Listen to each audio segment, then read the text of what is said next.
नमस्कार, मैं हूं अंजन गोस्वामी और आप देख रहे हैं आपकी आवाज़। मुंबई महाराष्ट्र में इस वक्त मैं बैठा हूं 90 फीट गणेश नगर में, जहां से यशवंत सिंह जी पहली बार कांग्रेस से उम्मीदवार जो चुनाव लड़ने जा रहे हैं और वो अभी तक रैली में है, रैली में बिजी है, जिन्होंने शक्ति रैली दिखाने की कोशिश कर रहे हैं। और इस वक्त हमारे बीच बैठे हैं संतोष हेगड़े, बीच में बैठे हैं जो महाराष्ट्र कांग्रेस कमेटी के रिसेंट कार्यकर्ता संतोष हेगड़े जी। उनसे हम कुछ सवाल जवाब करते हैं, मगर वो अपनी भाषा कन्नड़ा में बोलेंगे। आइए जानते हैं संतोष हेगड़े जी से कुछ सवाल। मोस्ट वेलकम संतोष जी हमारे आपके हमारे चैनल में। मुझे सबसे पहले आपसे ये सवाल पूछना है कि आज 2024 में 20 नवंबर को अगर विकास का चुनाव होने जा रहा है, आपको क्या लगता है कि इस चुनाव में कौन दावेदार होंगे, युति सरकार या हमारे महाविकास आघाड़ी सरकार?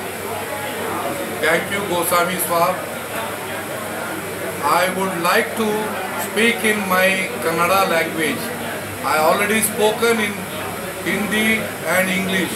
Now I am delivering my reply in Kannada language.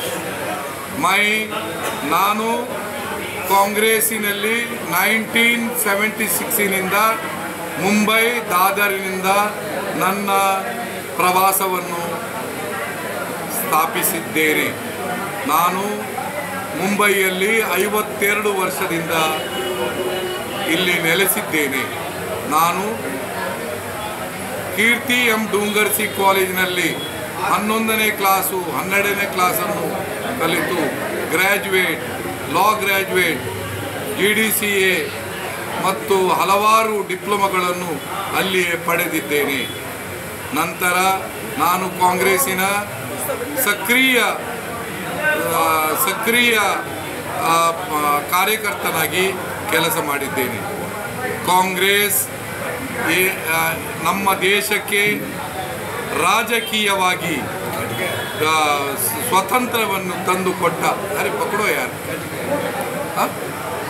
ಸ್ವತಂತ್ರವನ್ನು ತಂದುಕೊಟ್ಟ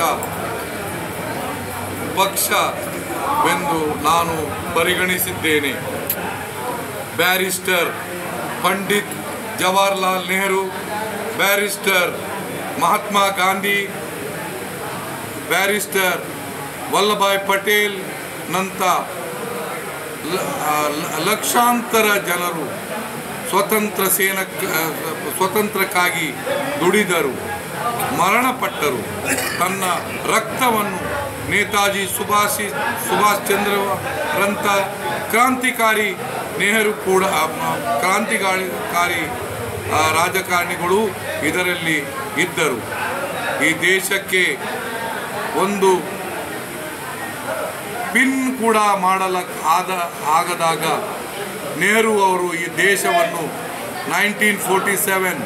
14th ಆಗಸ್ಟ್ 1997 ತಡರಾತ್ರಿ 15th ನಾವು ಹೇಳುತ್ತೇವೆ, ಆಗಸ್ಟ್ 15 ಆದರೂ 14th ರಾತ್ರಿ ತಡರಾತ್ರಿಗೆ ನಮ್ಮ ದೇಶವು ಆಜಾದಿಯಾಯಿತು.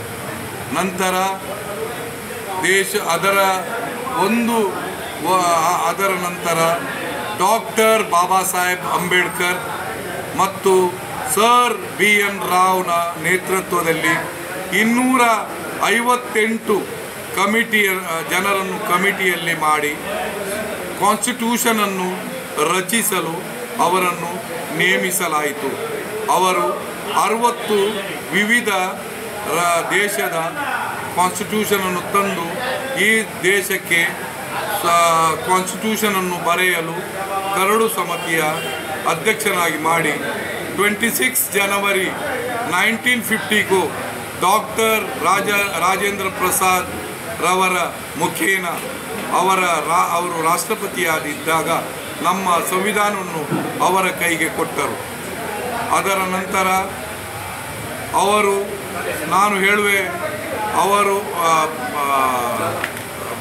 ಪಂಡಿತ್ ಜವಾಹರ್ಲಾಲ್ ನೆಹರು 9 ವರ್ಷ ಜೈಲಿನಲ್ಲಿ ಕಾಲ ಕಳೆದರು. ನಮ್ಮ ಮಹಾತ್ಮ ಗಾಂಧಿಯವರು 6 ವರ್ಷ ಜೈಲಿನಲ್ಲಿದ್ದರು. ನೇತಾಜಿ ಸುಭಾಷ್ ಚಂದ್ರ ಇಂಡಿಯನ್ ಸಿವಿಲ್ ಸರ್ವಿಸನ್ನು ಮಾಡಿದವರು ತ್ಯಜಿಸಿ ಈ ದೇಶಕ್ಕೆ ಆಜಾದಿಗಾಗಿ ಕ್ರಾಂತಿಕಾರಿಯಾಗಿ ನಮ್ಮ ಕಾಂಗ್ರೆಸ್ಸಿನ ಅಧ್ಯಕ್ಷರಾಗಿ ಕೂಡ ಅವರು ಕೆಲಸ ಮಾಡಿದ್ದಾರೆ.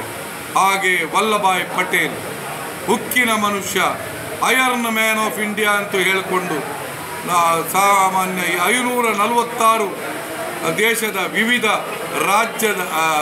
ರಾಜರನ್ನು ಒಕ್ಕೂಡಿಸಿ ಈ ದೇಶಕ್ಕೆ ಅವರನ್ನು ಸೇರಿಸಲಾಯಿತು. ಅಂಥ ಯುಗ ಪುರುಷರು ಈ ಹಣಕ್ಕಾಗಿ ಅಲ್ಲ, ದೇಶಕ್ಕಾಗಿ ತನ್ನ ಶ್ರಮವನ್ನು ಪಟ್ಟಿದ್ದಾರೆ. ಈಗ ನಾವು ನೋಡುತ್ತಿದ್ದೇವೆ, ಈ BJP ಸರ್ಕಾರ ಬಂದ ಮೇಲೆ ರಾಷ್ಟ್ರದಲ್ಲಿ ಹಿಂದೂ ರಾಷ್ಟ್ರವಾಗಬೇಕು, ಮುಸ್ಲಿಮರನ್ನು ಇದರಿಂದ ಓಡಿಸಬೇಕು ಮತ್ತು ಒಂದೇ ಹಿಂದೂ ರಾಷ್ಟ್ರವಾಗಬೇಕೆಂದು ಹೇಳಿದ್ದಾರೆ. ಆದರೆ ಇದು ಸಂವಿಧಾನದ ವಿರೋಧವಾಗಿ ನಡೆಯುತ್ತಿರುವ ಕೃತ್ಯ. ಸಂವಿಧಾನದ ಪ್ರಿಯಂಬಲ್ ಆರ್ಟಿಕಲ್ 1ರಿಂದ 6ರವರೆಗೆ ನೀವು ನೋಡಿ, ಅದರಲ್ಲಿ ಸೆಕ್ಯುಲರ್ ರಿಪಬ್ಲಿಕ್ ದೇಶ ಎಂದೇ ಬರೆದು ಹೊರತು 386 ಆರ್ಟಿಕಲ್ನಿಂದ ಇರುವ ನಮ್ಮ ಕಾನ್ಸ್ಟಿಟ್ಯೂಷನನ್ನು ಅವರು ಬದಲಾಯಿಸಲು ನಿಂತಿದ್ದಾರೆ. ಇದು ನಾವು ಜೀವದಲ್ಲಿ ಇರುವಾಗ ಇದು ಆಗಲು ನಾನು ಬಯಸುವುದಿಲ್ಲ. ನಾವು ರಕ್ತದಿಂದ ಇದನ್ನು ಹೋರಾಟ ಮಾಡುತ್ತಿದ್ದೇವೆ. ನಮ್ಮ ದೇಶದ AICCಯ ಅಧ್ಯಕ್ಷ ಮಲ್ಲಿಕಾರ್ಜುನ್ ಖರ್ಗೆ, ರಮೇಶ್ ಚೆನ್ನಿತಾಲ, ಜೈರಾಮ್ ರಮೇಶ್, ಸುಶೀಲ್ ಕುಮಾರ್ ಶಿಂದೆ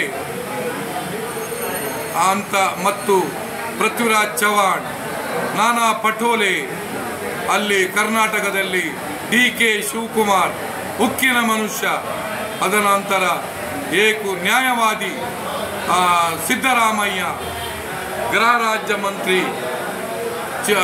ಪರಮೇಶ್ವರ್ ಇವರ ನೇತೃತ್ವದಲ್ಲಿ ಕರ್ನಾಟಕದಲ್ಲಿ 136 MLAಗಳನ್ನು ಚುನಾಯಿಸಿ ತದನಂತರ ನಮ್ಮದೇ ಆದ ಸರ್ಕಾರವನ್ನು ಅಲ್ಲಿ ನಾವು ಮಾಡಿ ತೋರಿಸಿದ್ದೇವೆ. MLAಗಳ ಸಭಾಪತಿಯಾಗಿ ಒಬ್ಬ ಮುಸ್ಲಿಮ UT ಖಾದರನ್ನು ಸಭಾಪತಿಯಾಗಿ ಚುನಾಯಿಸಲಾಯಿತು. ಇದರಿಂದ ಕೆಚ್ಚೆತ್ತ BJPಗಳು ತುಂಬ ವಿರೋಧವನ್ನು ದರ್ಶಿಸಿದರು. ಏನೇನು ಮಾಡಿದರೂ ಉರುಳಿಸಬೇಕೆಂಬ ಕೃತ್ಯವನ್ನು ಮಾಡಲಾಗಲಿಲ್ಲ. ನೀವು ಅದರ ಮೊದಲು ನೋಡಿರುವಿರಿ. ನಮ್ಮ ಕಾಂಗ್ರೆಸ್ ಸರ್ಕಾರವನ್ನು ನಮ್ಮ MLAಗಳನ್ನು ಖರೀದಿಸಿ ಮುಂಬೈಗೆ ತರಿಸಿ ಗುಜರಾತಿಗೆ ತೆಗೆದುಕೊಂಡು ಹೋಗಿ ಅವರು ನಮ್ಮಿಂದ ಹೊರಗಾಗಿ BJP ಸರ್ಕಾರದ ಕ್ಯಾಂಪೇನ್ ಮಾಡಿ BJP ಸರ್ಕಾರವನ್ನು ಮರುತರಗಿಸಿದ ತುಂಬ ಉದಾಹರಣೆಗಳು ಇದೆ. ಇದೇ ಮಹಾರಾಷ್ಟ್ರದಲ್ಲಿ SM ಕೃಷ್ಣನಂತ ಗವರ್ನರ್ಗಳು ಕನ್ನಡಿಗ ಗವರ್ನರ್ ಇದ್ದಿದ್ದಾರೆ. ಆದರೂ SM ಕೃಷ್ಣನಂತ ನಿಷ್ಠಾವಂತ 1957ನ MLAಯನ್ನು ಕಾಂಗ್ರೆಸ್ಸಿನ ಕದಿದು ಅವರು ಇಲ್ಲಿಂದ ಕರೆದುಕೊಂಡು ಹೋದರು. ಆದರೂ ಇಲ್ಲಿ ನಮ್ಮ ಮತ್ತು ಶಿವಸೇನದ ಮತ್ತು NCP ಒಪ್ಪಂದದಲ್ಲಿ ಇರುವ ಸರ್ಕಾರವನ್ನು ಉರುಳಿಸಿ ಈ ದೇವೇಂದ್ರ ಫಡ್ನವೀಸ್, ಏಕನಾಥ್ ಶಿಂದೆ ಮತ್ತು ಹಲವಾರು ಇನ್ನಿತರ ಪಕ್ಷದ ನಮ್ಮ ಪಕ್ಷದಿಂದ VK ಪಾಟೀಲ್ ನಮ್ಮ ಪಕ್ಷದಿಂದ ಹೋದವರು. ಈಗ ತಾನೇ ಅಶೋಕ್ ಚವಾಣ್ ಅವರ ತಂದೆ ಇಲ್ಲಿಯ 2 ವೇಳೆ ಮುಖ್ಯಮಂತ್ರಿಯಾದ SB ಚವಾಣ್ ನನ್ನ ಅತ್ಯಂತ ಪ್ರೇಮಿಯಾಗಿದ್ದರು. ನನ್ನನ್ನು ಮಗನಂತೆ ಪ್ರೀತಿಸುತ್ತಿದ್ದ ಆ ಮುಖ್ಯಮಂತ್ರಿಯ ಮಗನನ್ನು ಅವರು ಕೂಡ ಇಲ್ಲಿಯ ಮಾಜಿ ಮುಖ್ಯಮಂತ್ರಿ ಆಗಿದ್ದರು. ಅವರನ್ನು ಕೂಡ ಇಲ್ಲಿಂದ ಕರೆದುಕೊಂಡು ಹೋದರು.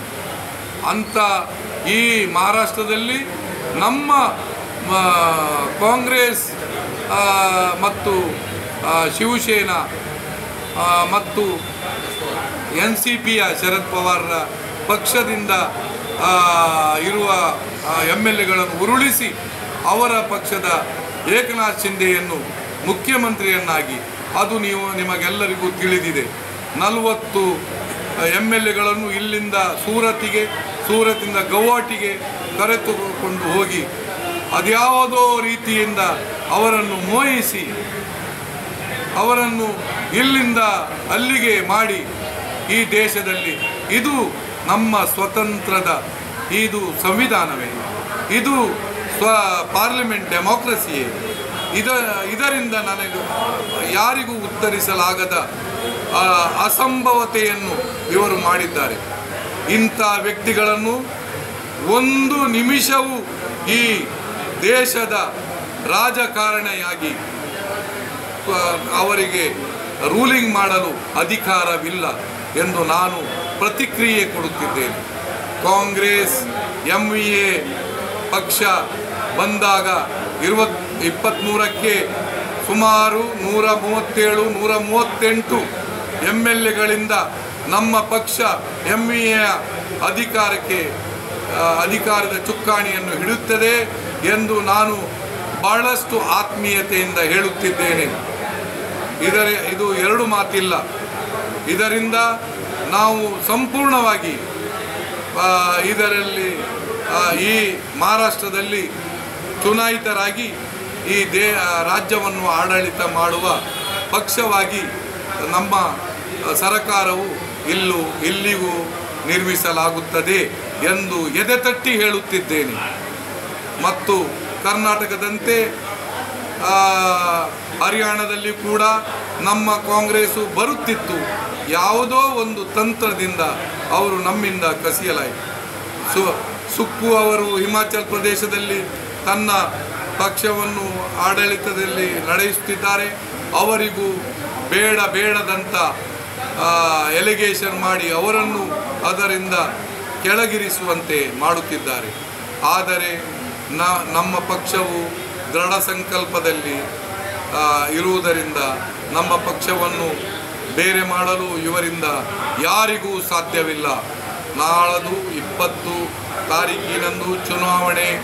ಎಲ್ಲ ಕನ್ನಡಿಗರಿಗೆ, ನನ್ನ ಕನ್ನಡಿಗರಿಗೆ, ತಮಿಳಿಯನರಿಗೆ ಅಲ್ಲದೆ ತೆಲುಗು ಮತ್ತು ತೆಲಂಗಾಣದ ಎಲ್ಲ ಸೌತ್ ಇಂಡಿಯನ್ನವರಿಗೆ ನನ್ನ ಕಳಕಳಿಯ ಕೈ ಮುಗಿದು ವಿನಂತಿ ಏನೆಂದರೆ, ತಾವುಗಳು 20 ತಾರೀಖಿಗೆ 100% ಹೆರೆಗೆ ಬಂದು ತಮ್ಮ MVA ಕ್ಯಾಂಡಿಡೇಟ್ಗಳಿಗೆ ತಮ್ಮ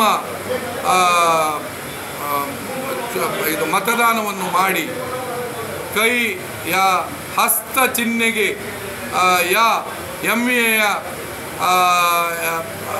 MVA ಯಾವುದಾದರೂ ಬೇರೆ ತುತಾರಿ ಮಶಾಲ್ಕ ಚಿಹ್ನೆಗೆ ತಮ್ಮ ಮತದಾನವನ್ನು ಮಾಡಬೇಕು. I am very confident all my brothers from South India will definitely vote for Congress MVA candidate in coming election on 20th. 100% you will come out and cast your vote, or you will exercise your adult franchise. This country's constitution says we are secular republic country. We all the castes and creeds are staying here. They born here. So we have to take all the people together, and this country is made by these freedom fighters. They tooth to nail, they fought and they dedicated, though they are highly educated, barristers, advocates, engineers and doctors, they plunge into this freedom fight and got our freedom fight. This country was freed in 14th late night, 15th August 1957. Thereafter, in the year of 1950, 26th January 50, our country is adopted constitution was headed by the chairman Dr. B.R. Ambedkar and Sir B.N. Rao was drafted it. So 7 people was remained. When it was completed, within 1 year, 8 months hard work, they brought 60 other countries' constitution and copied and repeated, and thereafter they written by handwrite by Biharian Bahadur, and Tengali Venkaiah was innovated the flag, the color, and thereafter he made that our flag, and Janagana Mana, our national anthem, was written by Rabindranath Tagore. So we all are Indians, we are proud Indians, we must stay up to the कभी तक चांद और सितारा, चांद और सूर्य रहेंगे, हमारे देश आज़ाद और पार्लियामेंट डेमोक्रेसी से सभी कौम के लोगों को लेकर यहाँ पर रहेंगे। हम आज़ाद के इस देश का तरक्की, इस देश की आज़ादी, इस देश का डेवलपमेंट, इस देश की साइंटिस्ट इन्वेंशन, इस देश की हेल्थ प्रोटेक्शन करना चाहिए। देश के our all people should stay हारमोनियली, भाईचारे से, और हेल्थ उनका अच्छा होना चाहिए, इंफ्रास्ट्रक्चर उन्हें मिलना चाहिए, अत्यावश्यक सेवा उनको मिलना चाहिए, रसोई गैस सिलेंडर कम भाव में मिलना चाहिए, और उन्हीं सभी को मेरा हार्दिक शुभेच्छा। मैं मराठी में बोलता हूँ। सर्व महाराष्ट्राच्या, मुंबईच्या जनतेकडे माझा हात जोडून विनंती आहे, 20 तारीखला आपण सर्व सकाळी 7 ते 6 वाजेपर्यंतच्या ते मतदानाची दिवस आम्ही बाहेर येऊन सर्व MVAच्या कॅन्डिडेटला मतदान करून या देशामध्ये MVAच्या सरकार, या राज्यामध्ये MVAच्या सरकार बनवायला आपण ये करा प्लीज। जय हिंद। आपसे ये सवाल पूछना था कि कि 1947 में जब देश आज़ाद हुआ था, उससे पहले अंग्रेज को भगाने के लिए हिंदू, मुस्लिम, सिख, ईसाई सारे लोग हमारे हिंदुस्तान में रहते थे। आज ये विवाद जब से बीजेपी सरकार आया है, तब से हिंदू मुस्लिमों का बीच में जो लड़ाई बताया जा रहा है, उनका जब भी मतदान होता है, जब भी कुछ होता है, राम मंदिर पर मुद्दा होता है या हिंदू मुस्लिम का कोई मुद्दा होता है, दोनों भाई को जो लड़ाने का, जो बीजेपी का सरकार का जो गंदी राजनीति है, उसके बारे में आप क्या चाहेंगे? सर, हमारा भाषा हमें इंग्लिश में, हिंदी में सब आपको बताया। हमारे भारतीय संविधान में हर एक कौम को सेक्युलर बना के लिखा है। ये हमारे देश एक पार्लियामेंट्री डेमोक्रेसी का सेक्युलर रिपब्लिक कंट्री है।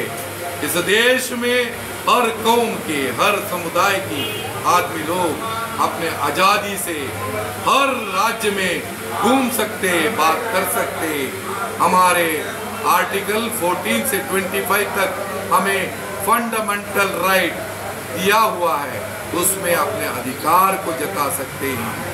हमारे दिल का जो पेन बता सकते हैं। ऐसे देश, ऐसे पवित्र देश है, इस देश को हर समुदाय का आदमी अपना खून को देन किया है। वैसा देश में ये बीजेपी, RSS के लोग आकर हिंदू राष्ट्र बनाने में, दूसरों लोगों को नीचा दिखाने में, उनको मारपीट करने में, भाई में लड़ाने के लिए इन लोग खुला हुआ है।